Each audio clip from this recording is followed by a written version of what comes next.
ठीक है, तो आज का जो हमारा टॉपिक है वो टॉपिक है कन्फेशन। क्या वर्ड है? कन्फेशन। कन्फेशन। कन्फेशन कहाँ दिया हुआ है? Sir, it is not defined anywhere in. Confession word कहीं डिफाइन है? कन्फेशन वर्ड कहीं पर भी डिफाइन नहीं है। संस्वीकृति, द वर्ड संस्वीकृति has not been defined anywhere in the Bharatiya Sakshya अधिनियम या भारतीय नागरिक सुरक्षा संहिता।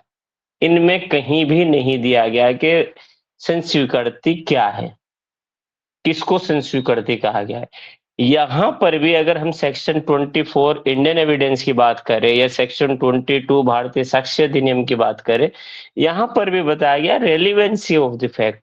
अगर कोई कन्फेशन करता है तो उसका रेलिवेंसी क्या होगी, किसको कन्फेशन करेगा, किस तरीके से कन्फेशन होगा, कन्फेशन के टाइप क्या होते हैं, कन्फेशन की एविडेंशियरी वैल्यू क्या होती है।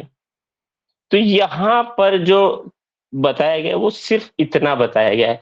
तो जो चीज अगर कहीं पर डिफाइन ना हो तो वो हम कहां से लेते हैं?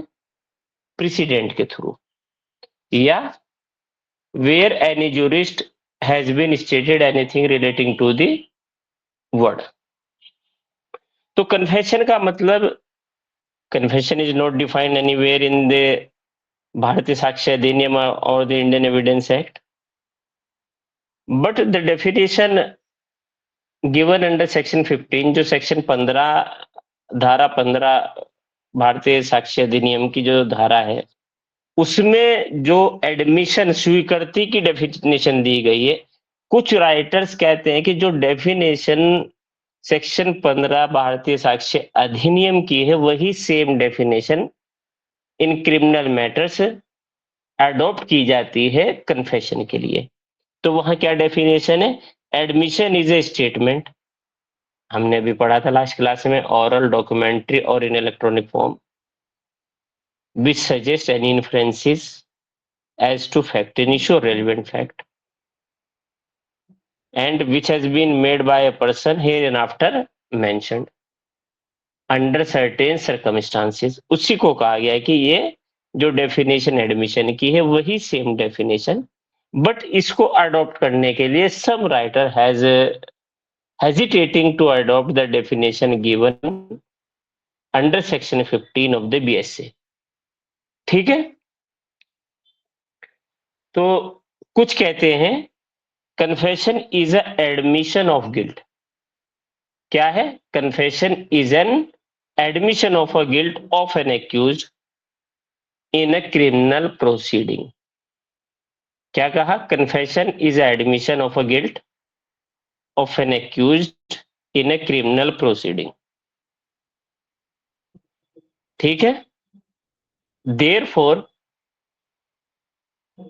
द ऑनरेबल सुप्रीम कोर्ट, इसीलिए देखिए सुप्रीम कोर्ट ने डिफाइन किया है वर्ड कन्फेशन। कन्फेशन क्या होता है? The honourable supreme court in Sahu versus state of UP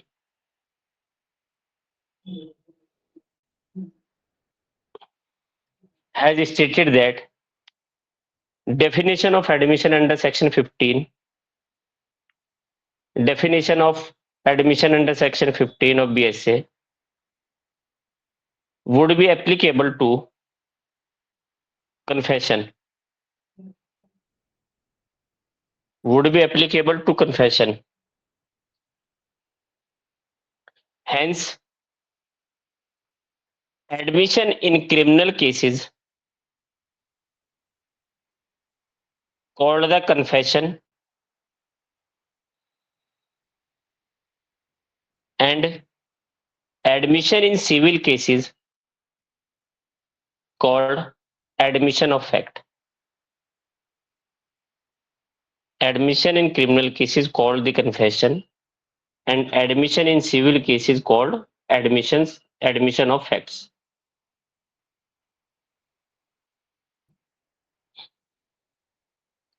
ठीक है, ये एक सेक्शन 15 से रिलेटेड बात की गई। इसीलिए जो है हमारे यहाँ अंडर सेक्शन 15 वर्ड ये डिफाइन ही नहीं किया गया। देयरफॉर द प्रिवी काउंसिल ने जो है पकाला नारायण स्वामी वर्सेस एम्परर के केस में वर्ड कन्फेशन को डिफाइन किया, जो कि रीअफर्म किया गया किस केस में, Sir, which has been Parvinder Kaur reaffirmed versus State of Punjab. which has been reaffirmed by the honorable Supreme Court in Palvinder Kaur versus state of Punjab. क्या कहा इस केस में, देखिए सुनिएगा। मतलब कि कन्फेशन को डिफाइन कैसे किया है, वर्ड कन्फेशन डिफाइन कैसे हुआ है, ये हम जानेंगे, देखेंगे, ठीक है। वर्ड कन्फेशन कैसे डिफाइन किया गया है, ठीक है बात। अब क्या हुआ, जो डेफिनेशन दी गई पकाला नारायण स्वामी वर्सेस एम्परर, उसमें कहा गया कि कन्फेशन का मतलब होता है एक्यूज को, जो अभियुक्त पर्सन है उसको सभी के सभी तथ्यों की स्वीकृति करनी पड़ेगी, वही कन्फेशन होगा। ऐसा नहीं है कि एक तथ्य को एडमिट करे, एक को एडमिट ना करे। क्या कहा, confession is a statement made by accused in terms of an offense। कहा कि पूरे का पूरा करना चाहिए, ना कि मिक्स जब स्टेटमेंट कर ले। एक पार्ट कह रहा है कि हाँ सर मैंने मारा तो नहीं, लेकिन हाँ मैंने उनको जो है एक बॉक्स में रखकर फेंक दिया, तो that is mixed up statement. तो मिक्स्ड अप स्टेटमेंट को मना किया है पकला नारायण स्वामी वर्सेस एम्परर के केस में। तो लिखिए जरा, confession means either to admit the guilt in terms or admit substantially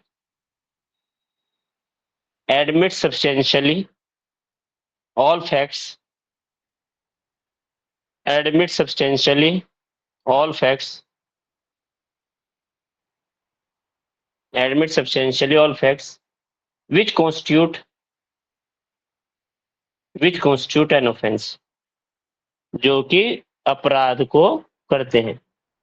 देखिए क्या कह रहा है कि पकाला नारायण स्वामी वर्सेस एम्परर के केस में प्रिवी काउंसिल ने कहा दो तरीके के स्टेटमेंट जो है कन्फेशन होंगे, जहां पर कोई पर्सन गिल्ट को जो एडमिट कर रहा है वो इन टर्म्स कर रहा है, पूर्ण रूप से कर रहा है, या जितने भी तथ्य, जितने भी फैक्ट्स रिलेटेड है, he is accepting all the facts.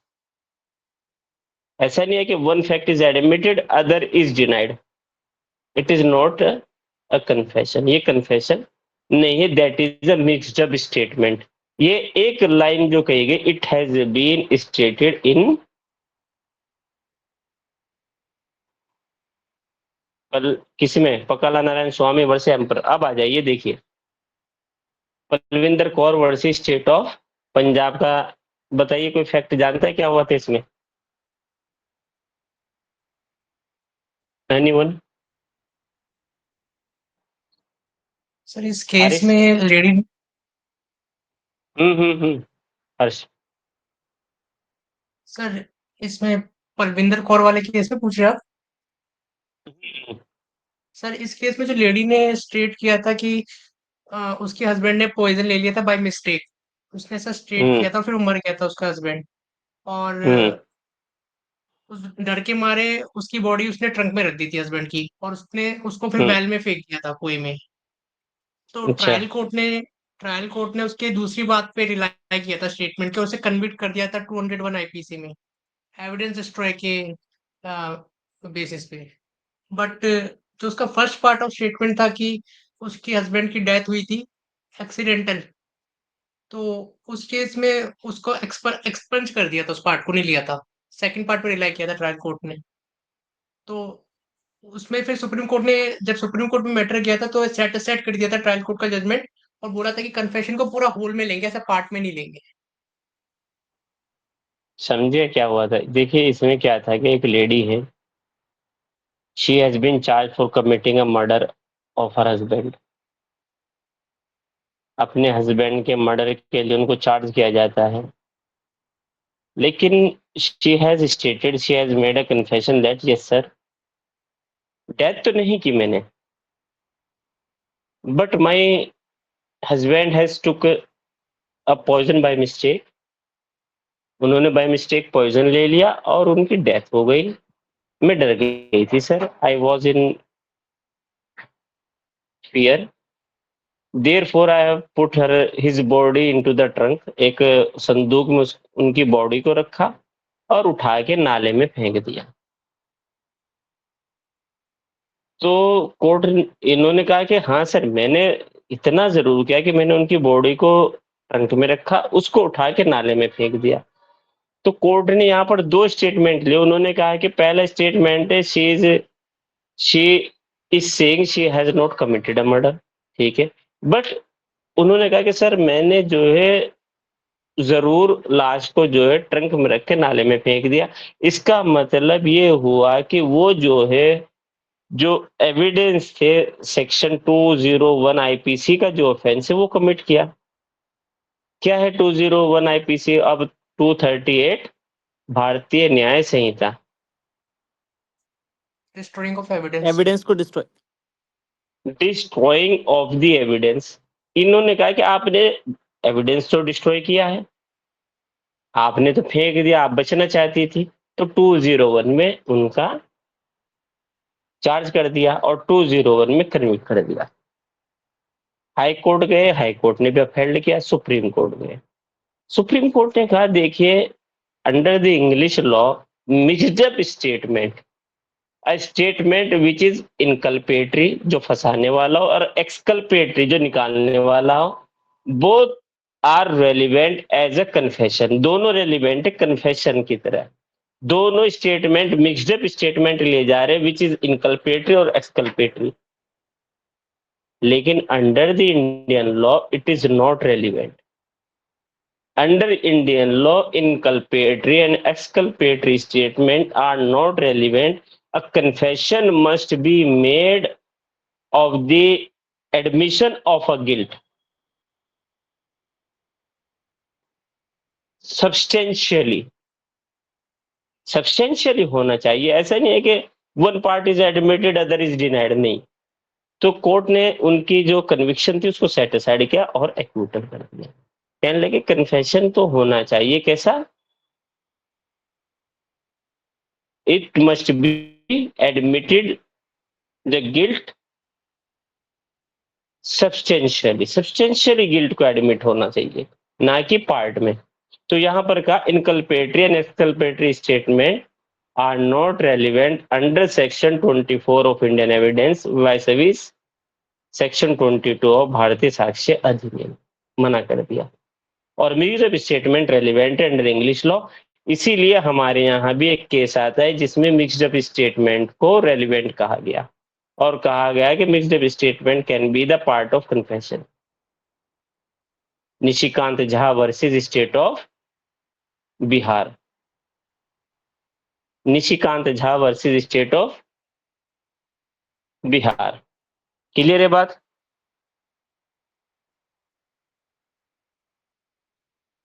जी भाई। कन्फेशन समझ आया थोड़ा बहुत? कन्फेशन क्या होता है, किसे कहते हैं कन्फेशन?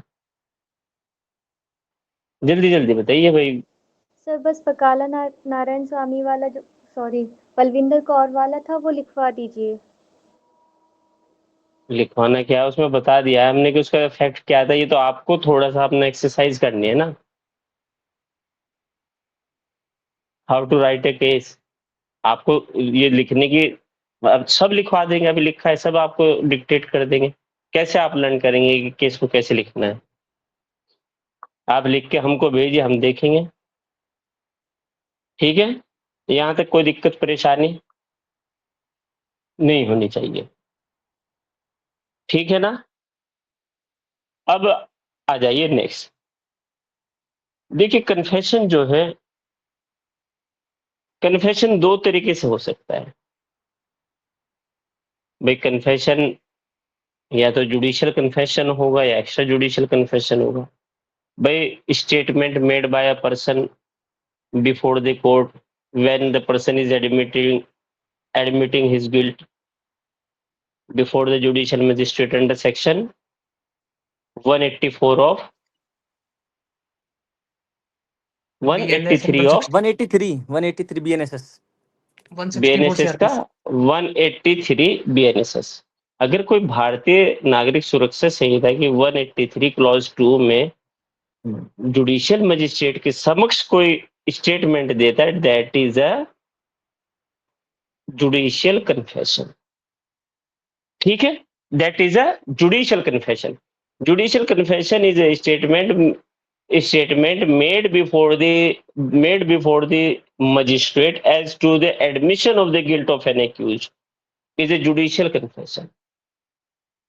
वहां पर आप देखिएगा कि कोई सी क्लोज में लिखा हुआ है, साफ साफ लिखा हुआ है कि जुडिशियल मजिस्ट्रेट ये कहेगा, you are not bound to admit the confession, you are not bound to admit the guilt.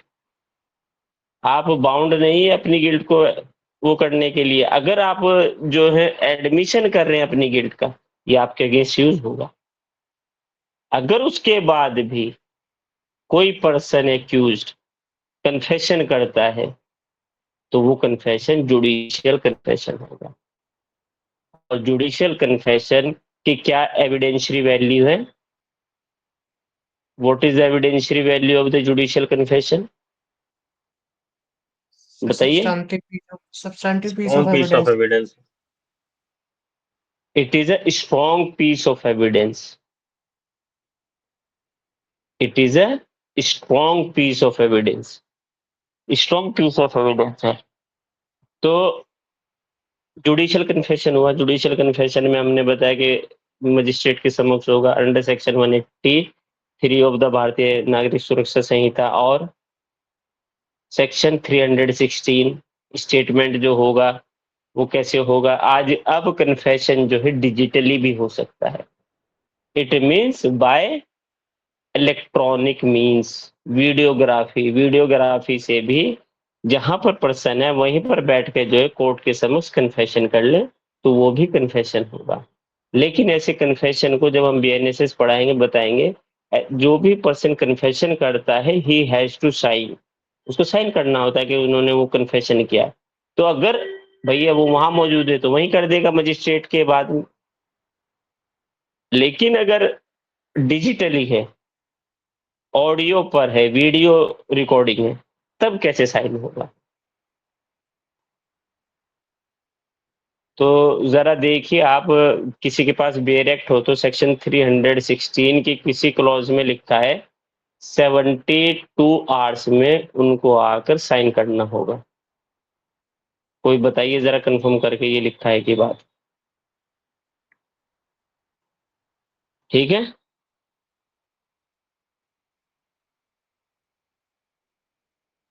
ये सर क्लॉज 4 में लिखा है। लिखे है ना क्लोज 4 में?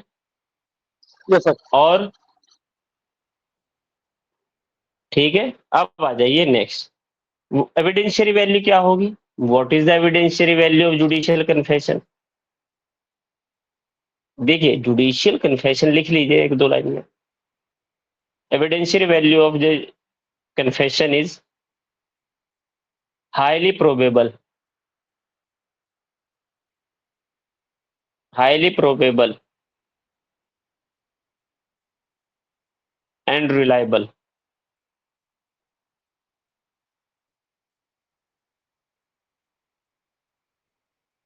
no person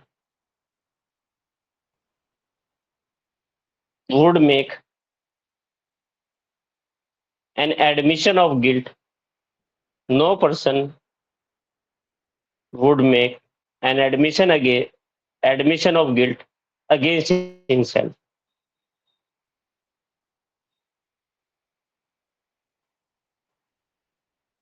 Therefore, judicial confession is a strong piece of evidence.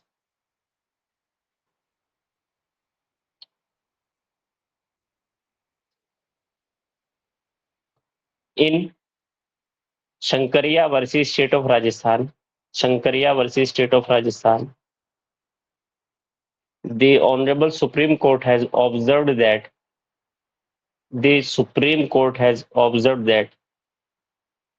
judicial confession made under section 183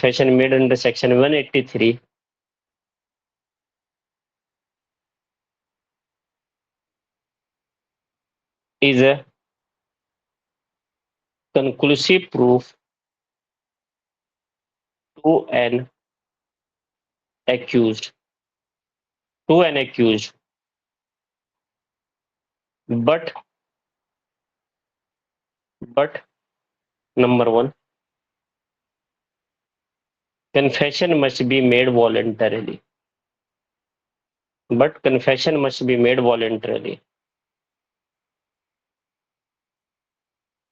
Second, it must be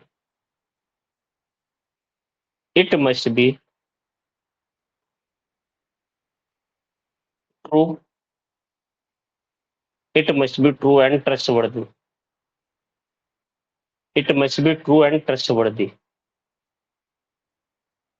अच्छा, अगर हम कहें कि एविडेंस, हमने आपको कहा कि भाई substantial piece of evidence, strong piece of evidence है, ये कैसे प्रूव होगा भाई? कोई चीज हम तो या तो कहते हैं, आपने कहा कि चलिए हमने यहाँ एक केस बता दिया, या तो something is written in the act, या तो एक्ट में लिखा होता है, या जुडिशरी उसको अपहेल्ड कर दे, या जुडिशरी कह दे, हाई कोर्ट या सुप्रीम कोर्ट, तो तभी हम मानते, उससे पहले नहीं मानते। तो अगर हम कहें कि एविडेंस में कहाँ लिखा हुआ है कन्फेशन से रिलेटेड कुछ, तो section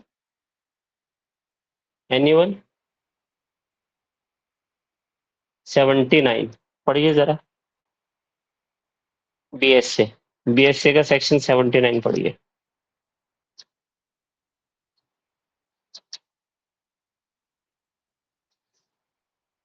Section 79. Presumption as to documents produced as record of evidence, etc. Whenever any document is produced before any court purporting to be a record or memorandum of the evidence or of any part of the evidence given by a witness in a judicial proceeding or before any officer authorized by law to take such evidence, or to be a statement or confession by any prisoner or accused person taken in accordance with law and purporting to be signed by any judge or magistrate or by any such officer as aforesaid, the court shall presume that the document is genuine. Second, any statement as to the circumstances under which it was taken purporting to be made by the person signing it are true. And third, such evidence, statement or confession was duly taken. Clear है बात? जी भाई। Proof मिला, ठीक है, proof जी होना चाहिए। तो कहा कि भैया जो भी स्टेटमेंट या कन्फेशन किसी एक्यूज के द्वारा या प्रिजनर के द्वारा कोर्ट ऑफ लॉ या मजिस्ट्रेट के समक्ष किया जा रहा है, वो उसको लिखेगा, और जो है ऐसा स्टेटमेंट जो है, क्या कहा इन्होंने, कहा कि माना जाएगा कि ऐसा स्टेटमेंट ट्रू है और ड्यूली प्रूव्ड है, ड्यूली टेकन है और सही तरीके से लिया गया है। ड्यूली टेकन का मतलब यहाँ नहीं है कि क्योंकि उसको बता दिया गया है कि वो उसके अगेंस्ट यूज होगा। देखिए, अगर आपके पास बेरेक्ट हो बीएनएसएस का, तो उसका जरा सेक्शन 183 खोलिए, क्लॉज 2 में या 1 में लिखा हुआ है, वो जो मजिस्ट्रेट वार्निंग देगा, उनको कहेगा कि आप कन्फेशन कर रहे हैं, आपके अगेंस्ट यूज किया जाएगा, यू आर नॉट बाउंड। बताइए, कौन किसी के पास बेरेक्ट नहीं है? सर सबसेक्शन 2 में था। बताइए क्या लिखा है? वर्डिंग्स थोड़ी सी। सर सबसेक्शन 2 में मेंशन है the magistrate shell before recording any such confession explain to the person making it that he is not bound to make a confession and that if he does so, it may be used as evidence against him. And the magistrate shall not record any such confession unless, upon questioning the person making it, he has reason to believe that it is being made voluntarily. समझ रहे हैं आप? देखिए क्या कह रहा है कि आप बात को समझिए। बात क्या कह रहा है कि मजिस्ट्रेट शैल। अच्छा, आपको अगर लॉ स्टूडेंट है तो शैल और मे का बात भी पता लगी होगी कि शैल का मतलब है मजिस्ट्रेट के ऊपर बाउंडेशन है कि उनको ये काम अंजाम देने होंगे। मजिस्ट्रेट बाउंड है, मजिस्ट्रेट बाउंड है कि वो एक्यूज से पूछे कि आप इसको करने के लिए बाउंड नहीं है, अगर कर रहे तो आपके अगेंस्ट यूज किया जाएगा और आप इसको वॉलंटरली करिए। आपके ऊपर कोई फोर्स नहीं है, कोई दबाव नहीं है, कोई इंड्यूसमेंट नहीं है, कोई थ्रेट नहीं है, कोई प्रॉमिस आपसे तो नहीं की कि आप कन्फेशन कर लीजिए। क्लियर है? जी भाई। चलिए अब आ जाइए नेक्स्ट। ये बात हुई जुडिशियल कन्फेशन की। Now extra judicial confession. What do you understand bye extra judicial confession?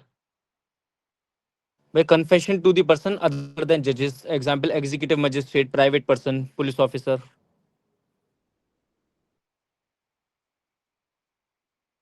Okay, लेकिन पुलिस ऑफिसर को दिया गया, पुलिस कस्टडी में दिया गया कन्फेशन तो कन्फेशन ही नहीं है, जी irrelevant है भाई। इररिलेवेंट है। और देखिए other than magistrate, judicial magistrate के अलावा किसी को भी दिया गया, किसी को भी दिया गया statement confession is a extra judicial confession. ठीक है, extra judicial confession where any statement has been made by an accused as to the guilt, admission of his guilt to any other person than the judicial magistrate, such statement shall be taken into the consideration as extrajudicial confession। माना जाएगा कि वो extra judicial confession है। Clear है बात? जी भाई। अब अगर पूछे तो what is the evidentiary value of the extra judicial confession?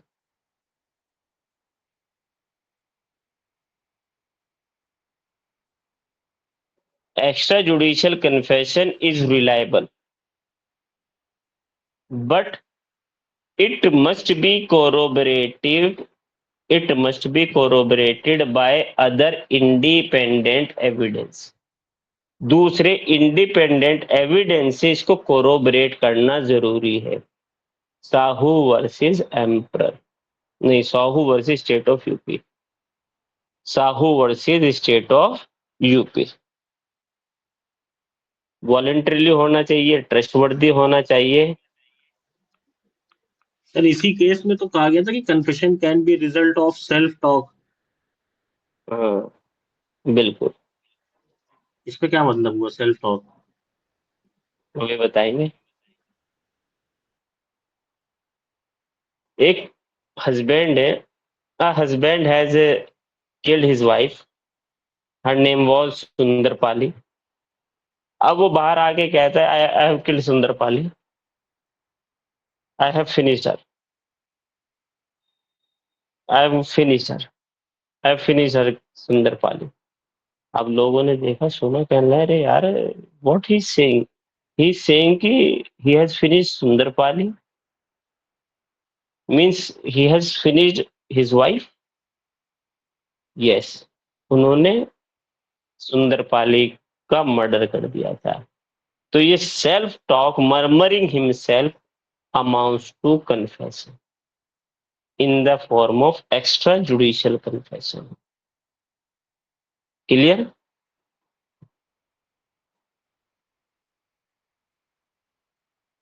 जब स्टेटमेंट जो है ऐसे पर्सन के द्वारा बोला जाएगा कि सर ये तो खुद कह रहे थे कि यस मैंने सुंदरपाली को मार दिया, तो माना जाएगा कि एक्स्ट्रा जुडिशियल कन्फेशन है।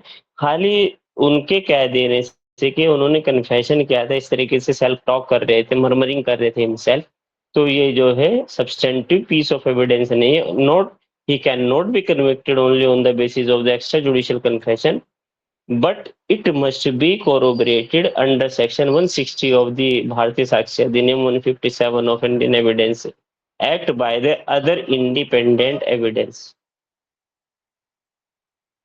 क्लियर है बात? Yes no? जी भाई क्लियर। चलिए next what do you understand by retracted confession?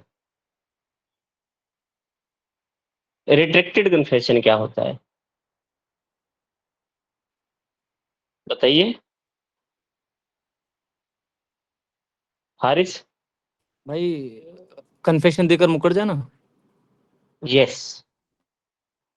Where a statement has been made by an accused before the police officer as to the admission of his guilt, and when he has been appear before the court of law and before the judicial magistrate, he denies all the evidence and all the facts which has been ascertained and which has been admitted by him before the police officer.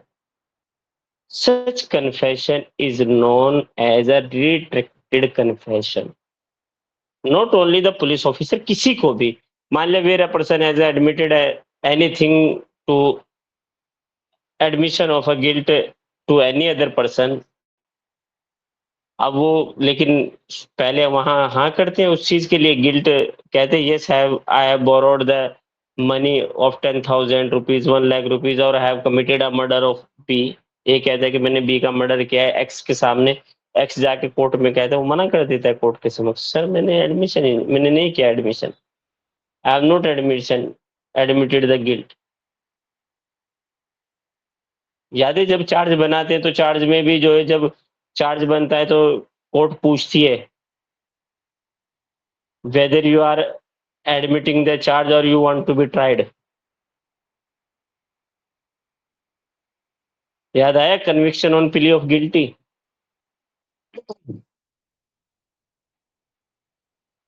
Clear है बात?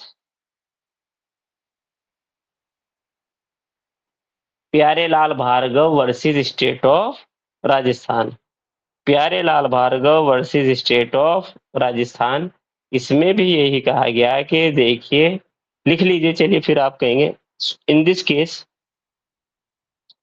Case supreme court has observed that retracted confession may form, may word use किया है, may form basis of conviction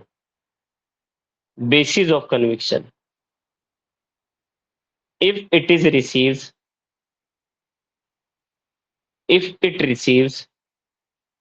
some general corroboration,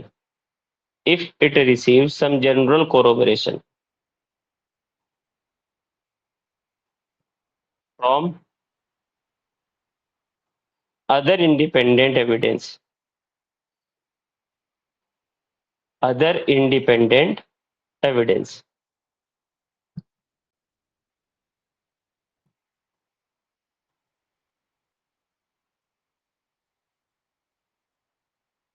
but if the court is satisfied that confession was properly recorded and was made voluntarily,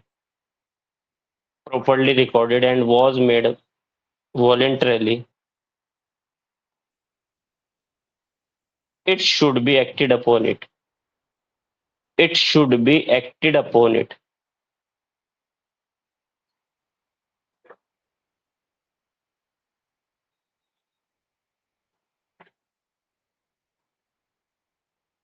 sir एक minute, it should be के बाद क्या बोले थे? Acted upon it. It should लेकिन be sir police acted officer के upon, सामने तो कन्फेशन करना तो उसमें तो है ही शैल नहीं वर्ड ना। का यूज हुआ ना। हाँ हाँ, लेकिन वो अगर पुलिस ऑफिसर जो है कस्टडी में नहीं है, वर्ड कस्टडी यूज किया गया है, पुलिस कस्टडी में।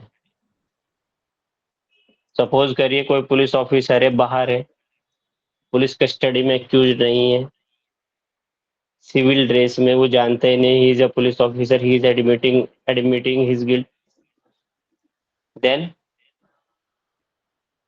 क्लियर है बात। लेकिन 23 क्लॉज 1 में तो ऐसे कस्टडी की तो कोई बात नहीं हुई है। 22 क्लॉज, हाँ 23 क्लॉज 2 में देखिएगा, वहां मिल जाएगा आपको कस्टडी। ठीक है। जनरली मतलब कि अगर सिविल ड्रेस में या कोई आफ्टर, उनको नहीं पता है कि ही इज अ पुलिस ऑफिसर, अभी डिफाइन करेंगे। ठीक है। अब आ जाइए नेक्स्ट, रिट्रैक्टेड कन्फेशन क्लियर है। जी भाई। ठीक है, अब जरा हम देखते हैं सेक्शन 22। अभी तक तो हमने आपको बताया कन्फेशन क्या है, कन्फेशन के प्रकार क्या है, किस किस तरीके के कन्फेशन है, रिट्रैक्टेड कन्फेशन क्या है, जुडिशियल कन्फेशन क्या है, एक्स्ट्रा जुडिशियल कन्फेशन क्या है। इसके हमने केसेस देखे, Pyare Lal Bhargava versus state of Rajasthan, Shankariya versus state of UP, और Sahu versus state of UP. कुछ केसेस हमने ये देखे, और निशिकांत झा देखा, पकाला नारायण स्वामी देखा, पलविंदर कौर, ये कुछ केसेस हमने देखे। अब हम पढ़ते हैं कि सेक्शन 24 इंडियन एविडेंस में और सेक्शन 22 भारतीय साक्ष्य अधिनियम में कन्फेशन कैसे रेलिवेंट है, क्या कन्फेशन है, कब रेलिवेंट माना जाएगा, कब नहीं। कुछ चीजें देखते हैं, बढ़ते हैं आगे, बताइए। Section 22. Confession caused by inducement, threat, coercion, or promise when irrelevant in criminal proceeding. A confession देखिए, made. रुकिए, कोर्जन वर्ड ऐड किया गया है। Earlier it was not added, it was not there under section 24 of the Indian evidence act, लेकिन अभी add किया गया है coercion, inducement, threat, promise, coercion. अगर ऐसे कोई कन्फेशन लिया गया है क्रिमिनल प्रोसीडिंग में, तो वो क्या होगा, इररेलेवेंट होगा। पढ़िए जरा। A confession made by an accused person is irrelevant in criminal proceeding if the making of the confession appears to the court to have been caused by an inducement, threat, coercion, or promise having reference to the charge against the accused person, proceeding from a person in authority and sufficient in the opinion of the court to give the accused person grounds which would appear to him reasonable for supposing that by making it he would gain any advantage or avoid any evil of a temporal nature in reference to the proceeding against him. अब देखिए क्या कह रहा है, कह रहा है कि confession caused by inducement, threat, promise और coercion when irrelevant in criminal proceeding. तो हम देखते कब इररेलेवेंट है। कह रहा है a confession made by an accused person is irrelevant in criminal proceeding. इन्होंने जनरल कह दिया, confession made by accused person is irrelevant in criminal proceeding. अब आएगा कब कब। अब कह रहा है कि if making of the confession appears to the court to have caused by the inducement, अगर ऐसा कन्फेशन किसी इंड्यूसमेंट के थ्रू लिया गया है, किसी पर्सन को इंड्यूस किया गया है to do a thing, induce किया गया है, उनको इंसाइट किया गया है करने के लिए। ठीक है, इंड्यूस या थ्रेट दिया गया है, या किसी तरह का कोर्स किया गया है for committing any offence against such person if he would not make the confession, या प्रॉमिस किया गया है, कुछ प्रॉमिस किया गया है, आप कन्फेशन कर लो, हम आपके लिए वो काम करा देंगे। अगर ऐसे कोई भी कन्फेशन किया गया है तो वो कन्फेशन इररेलेवेंट होगा। क्या कहा है? Caused by inducement, threat, coercion और promise having reference to the charge against the accused person. जो चार्ज अगेंस्ट लगा है उस चार्ज के अगेंस्ट अगर वो ऐसा कन्फेशन करता और कोर्जन, तो वो जो कन्फेशन होगा वो इररेलेवेंट होगा। लेकिन सच इंड्यूसमेंट, थ्रेट, प्रॉमिस और coercion must be given by a person in authority, यही वर्ड है ना आगे use, and proceeding from person in authority and sufficient in the opinion of the court to give the accused person grounds which would be appears to him reasonable for supposing। ये हम आगे पढ़ेंगे ये वाला part. तो देखिए अभी जो हमारे मेन पार्ट आया तो कह रहा है कि यहाँ कहा गया है कि a confession made by a person is irrelevant in criminal proceeding if it is caused by threat, inducement, promise or coercion। ऐसा किया गया है, ठीक है। Having reference to the charge against such person, मतलब एक्यूज पर्सन के against जो charge लगे उनके अगेंस्ट में इस तरीके का थ्रेट दिया गया है, प्रॉमिस दिया गया है, इंड्यूसमेंट दिया गया है, कोर्स किया गया है, किसके द्वारा? Person in authority. तो कुछ चीजें हम देखते हैं, समझते हैं। सेक्शन बहुत प्यारा है, बहुत अच्छे से समझ आएगा। जल्दी से लिखिए। कन्फेशन कॉज्ड बाय, देखिए 4 वर्ड को कैसे यूज कर सकते हैं। टिप क्या होता है? टिप लॉ में हमने टिप पढ़ा है, टेस्ट आइडेंटिफिकेशन पीरियड, टाइप है भाई। जी भाई पढ़ा है। यहाँ टिप्स पढ़ लो, यहाँ टिप्स पढ़ लो। Threat, inducement, promise, coercion. Clear है? जी तो लिखिए confession caused by threat, inducement, promise और coercion when irrelevant in criminal proceeding. Number 1,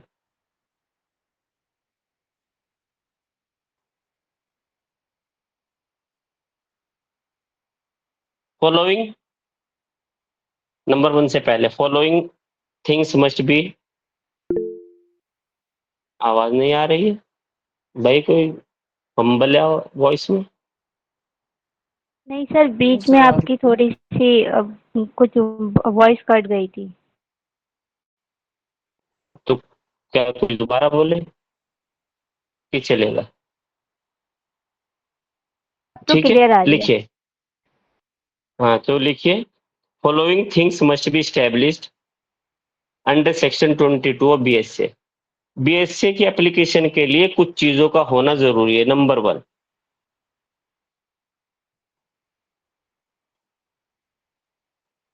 confession must be result of, क्या क्या किस चीज का रिजल्ट होना चाहिए कन्फेशन? बताइए। Inducement, threat, promise, inducement, coercion.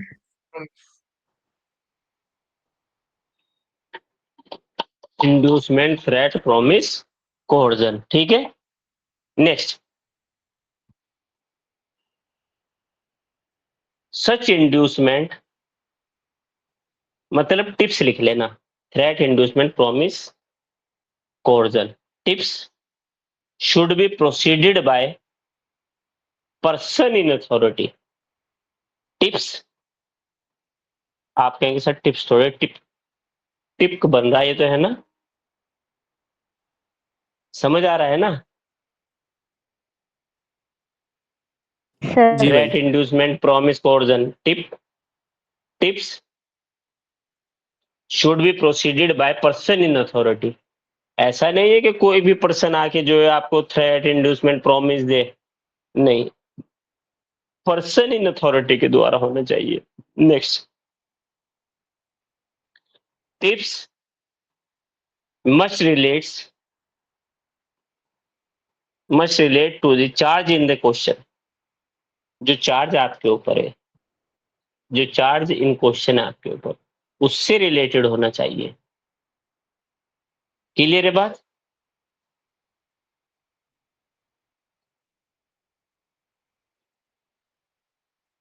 Next tips, hold out some worldly WORDLY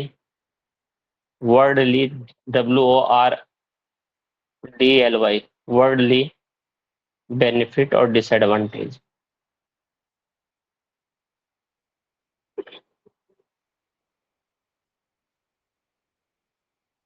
When these conditions are present, when a person is confessing as to any fact, a confession is said not to be free. Confession माना जाएगा कि free नहीं है. ठीक है, अब क्या inducement, threat, promise, कोई भी कन्फेशन होना चाहिए कहां से, तभी इररिलेवेंट होगा जब कोई इंड्यूसमेंट होगी, थ्रेट होगी, प्रॉमिस होगी. ठीक है, अब नेक्स्ट आ जाइए. ठीक है, हम इसमें बहुत डिटेल नहीं जा रहे कि थ्रेट, इंड्यूसमेंट, प्रॉमिस. ठीक है, अब आ जाइए next, person in authority.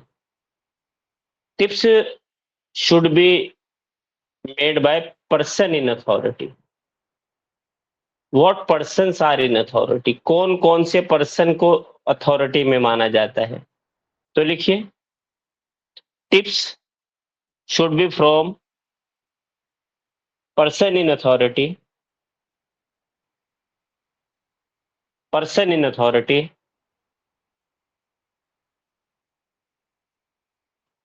the expression person in authority refers to government officials like magistrate, their clerks, captain of ship, sarpanch of village, police constables, warden, or other person who has custody of prisoners, etc.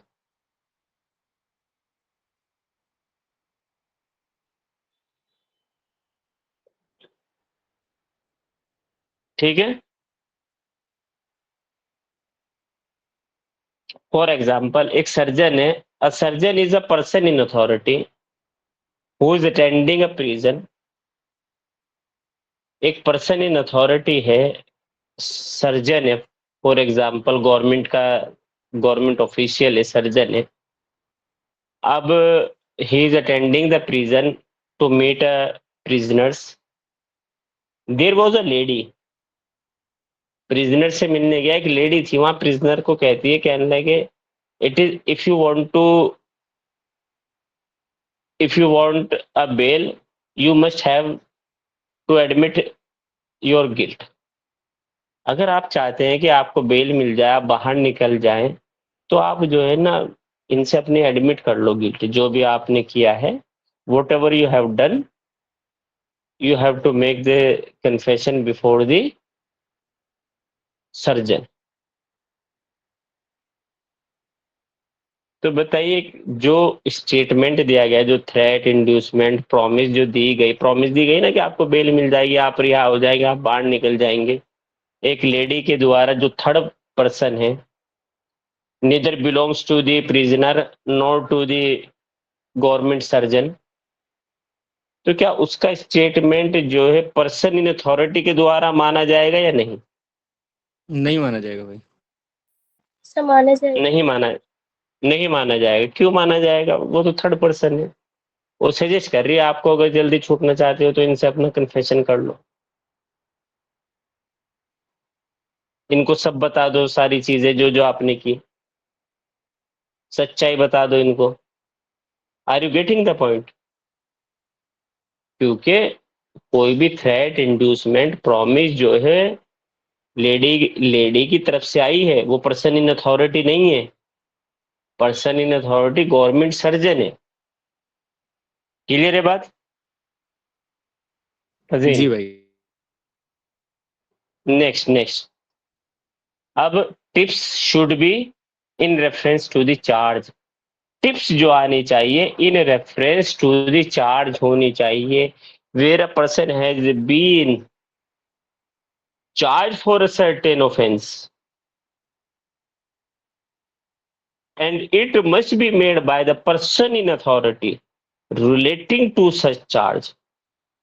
Person in authority के द्वारा होना चाहिए और उस charge से related होना चाहिए। अगर उस चार्ज से अलग किसी ने कुछ कहा है, इस चार्ज से अलग अगर किसी ने थ्रेट दिया है, इंड्यूसमेंट दिया है, प्रॉमिस दिया है या कोर्स किया है, then the statement made by an accused upon such tips, threat, inducement, promise, coercion, it shall be relevant, it shall not be irrelevant। Clear है बात?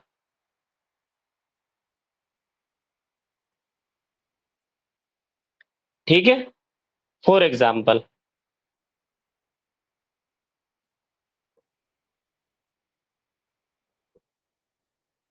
a person has committed a murder, a person has committed a murder of B and he is tried for the murder of B। ए जो है B के murder के लिए trial होता है उनका।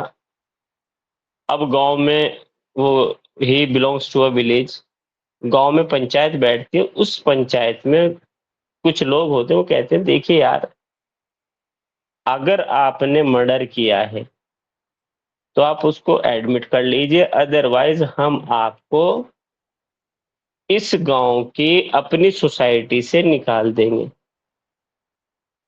आपको हमेशा के लिए अपनी बिरादरी से अलग कर देंगे। You will be removed from the caste for a life. तो बताइए ये जो स्टेटमेंट है, ये जो स्टेटमेंट है, whether such statement comes under the purview of section 22।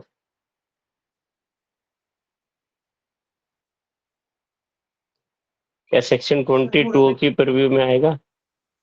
Sir वो कन्फेशन रिलेवेंट होगा क्योंकि वो उसका चार्जिंग क्वेश्चन से कोई रिलेशन नहीं है। ये केस लो सर, एम्प्रेस वर्सेस मोहनलाल में ऐसा बोला गया था। बहुत शानदार। Emperor versus Mohanlal, emperor versus Mohanlal के केस में कहा गया था कि ये चार्जिंग क्वेश्चन से कोई मतलब ही नहीं है। आप उससे कहा गया है कि आप बताइए कि आपने ऑफेंस किया है कि नहीं किया। आपने सर चार्जिंग तो क्वेश्चन है, यही तो चार्ज लगा हुआ है उनके ऊपर। वो कह रहे हैं कि आप बताइए आपने किया है कि नहीं। उन्होंने कोई वो किया ही नहीं, उनको एक टेम्पोरल नेचर का बेनिफिट बताया है। अगर आप नहीं बताएंगे सही सच सच तो आपको हम कास्ट से निकाल देंगे। तो कोर्ट ने कहा नहीं, ये जो है चार्जिंग क्वेश्चन से रिलेटिंग नहीं है। Therefore it will not hit by section 22 of BSA. Emperor versus Mohanlal. Clear?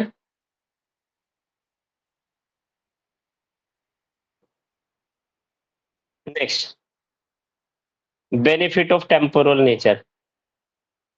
Benefit of temporal nature, देखिए क्या बेनिफिट्स ऑफ टेम्पोरल नेचर। अगर कोई इंड्यूसमेंट, थ्रेट, प्रोमिस या कोर्जन किया गया है ऐसे बाय वर्डली, कोई वर्ड के थ्रू किया गया है, टेम्पोरल नेचर का है, फॉर द टाइम बीइंग है। कहा है कि देखिए एक आदमी A has committed an offence, A is tried for the murder of B, for example last ही हम ले लेते हैं। तो वहां पर जो है उसको एक प्रीस्ट जो है, प्रीस्ट ऑफ अ टेम्पल, वो उसको कहते हैं, कहने लगे you have committed one sin, if you will speak false, if you will not speak truth, you will commit another sin, और इस सिन के लिए तुम्हें और कड़ी सजा मिलेगी ऊपर वाले के यहाँ। तो ये डराया गया, धमकाया गया ऊपर वाले से, इसके चलते उन्होंने कन्फेशन कर लिया कि yes I have committed murder. तो क्या सेक्शन 22 से हिट होगा? No sir. सर मोरल और स्पिरिचुअल बेनिफिट विशिएट नहीं करते कन्फेशन को, तो नहीं। समझ रहे हैं आप? मॉरल और स्पिरिचुअल बेनिफिट विशिएट नहीं करते। क्लियर है बात? सब बताइए भाई जल्दी जल्दी, क्या बात हारिस? जी भाई लिख रहा हूँ भाई, इसलिए नहीं बोल पाया था। क्लियर है तजीन? जी भाई clear clear. Yes sir clear. समझ गए आप? क्योंकि ये स्पिरिचुअल है, स्पिरिचुअली आपको डराया जा रहा है।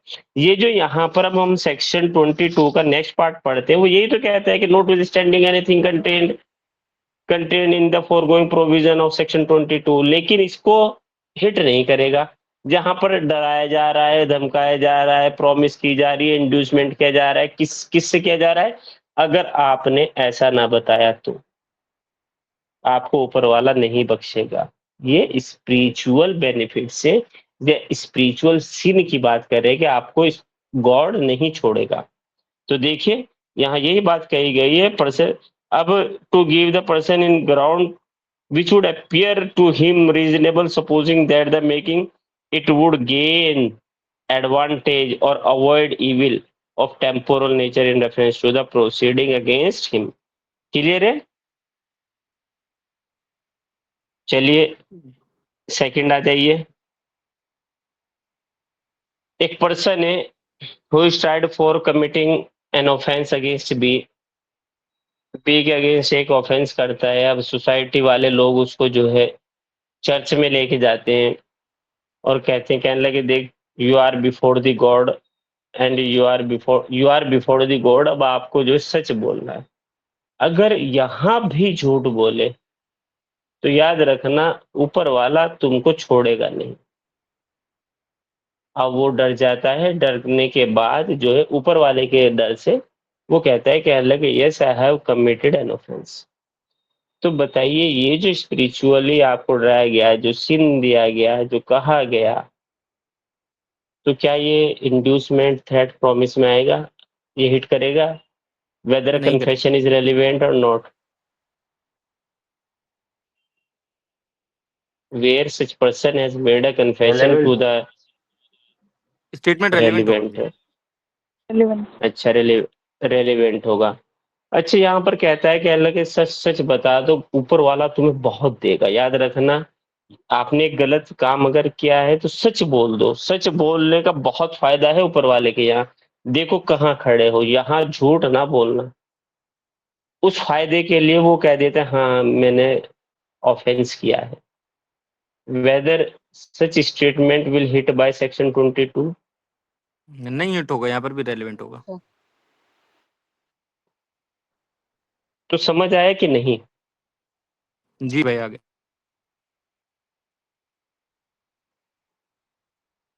अगर कोई statement after removal of the threat, inducement, promise और कोर्जन किया गया है तो रिलेवेंट रिमूवल रेलिवेंट होगा under section 28 of Indian evidence act और 22 का जो है प्रोविजो 1। प्रोवाइड पढ़िए। provided that if the confession is made after the impression caused by any such inducement, threat, coercion, or promise has, in the opinion of the court, has been fully removed, it is relevant. Clear है बात? जी भाई clear है। अब next provide याद रखिएगा, एक minute कहा गया कोई कन्फेशन रेलिवेंट है, वो सिर्फ इस वजह से रेलिवेंट नहीं हो जाएगा कि प्रॉमिस ऑफ सीक्रेसी किया गया था। देखिए क्योंकि हमारे यहाँ शुरू में ही in our Indian criminal justice system evidence is evidence whether it has been caused by threat, inducement, promise. कैसे भी कॉज किया गया है क्रिमिनल प्रोसीडिंग में, लेकिन अगर कोई पर्सन किसी चीज को एडमिट कर रहा है Suppose a person has been induced by drinking. इतनी शराब पिलाई उसको, शराब पे शराब पिलाते रहे। उसके बाद जब वो मदहोशी में हुआ तो मदहोशी में उसने कहा yes I have committed a forgery against B. A is tried for the committing of forgery against B. B के अगेंस्ट फोर्जरी के लिए उनका चार्ज बना, ट्रायल चल रहा था।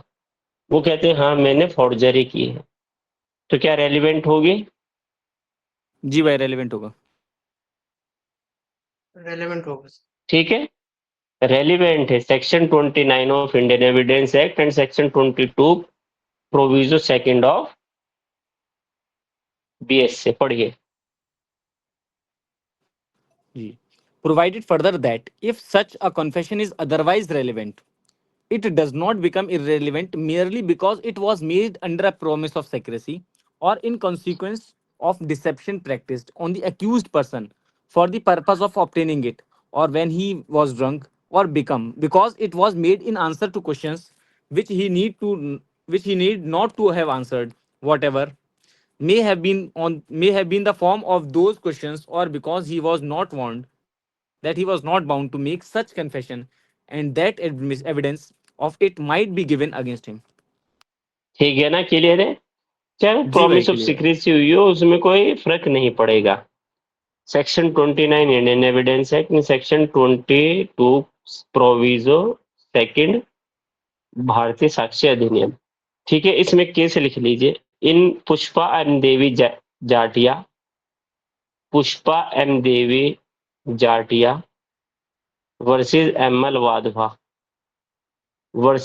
Wadhwa in this case Supreme Court has made a clear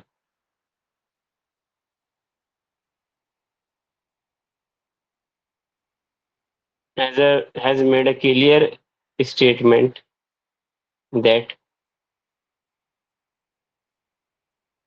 where evidence offered when evidence offered comes within the meaning of its definition,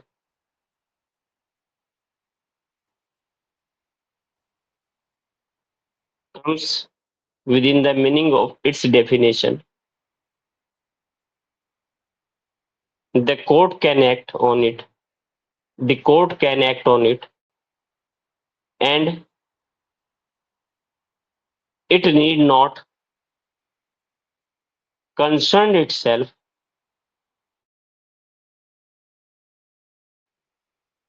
with the method